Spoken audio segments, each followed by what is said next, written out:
So question number 12 বলা হয়েছে শারীরবৃত্তীয় ভাল্ব ফিজিওলজিক্যাল ভাল্ব আমরা সাইন্যাপসকে কেন বলি বা এবং সাইন্যাপসকে বলার কারণ এবং তার কাজ কিভাবে কাজ করে সাইন্যাপস শারীরবৃত্তীয় ভাল্ব হিসেবে। তো আমরা জানি সাইন্যাপস হচ্ছে স্নায়ু উদ্দীপনা পরিবহন করে, তাই না? স্নায়ু উদ্দীপনা পরিবহন করে এবং এই যে পরিবহন সেইটা আমাদের কোথা থেকে কোথায় দেখা যায়? স্নায়ু উদ্দীপনা জেনারেলি আমরা কোথা থেকে কোথায় দেখতে পাই? কোষ দেহ থেকে কোষ দেহ থেকে আমার অ্যাকশনের দিকে, ঠিক?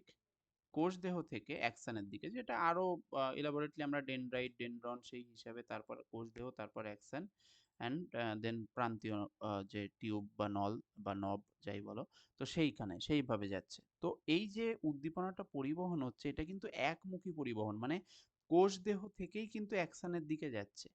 মানে একটা নিউরনে, আমি বলছি না যে সাইন্যাপস ক্রস করে আবার অ্যাকশন থেকে কোষ দেহে ঢুকছে, তাহলে তো স্যার আমি কিভাবে অ্যাকশন থেকে কোষ দেহ হবে না।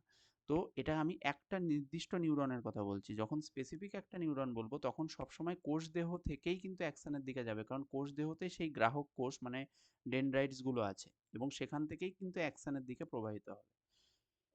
তো এই যে একমুখী প্রবাহ, এই যে পরিবহনটা এটা কিন্তু একমুখী।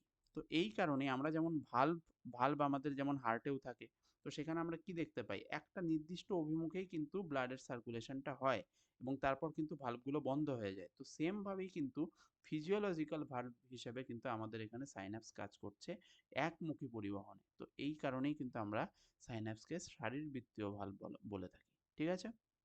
এই ব্যাপারটাকেই কথায় একটু ভালো করে গুছিয়ে লিখতে হবে। So that's all, thank you.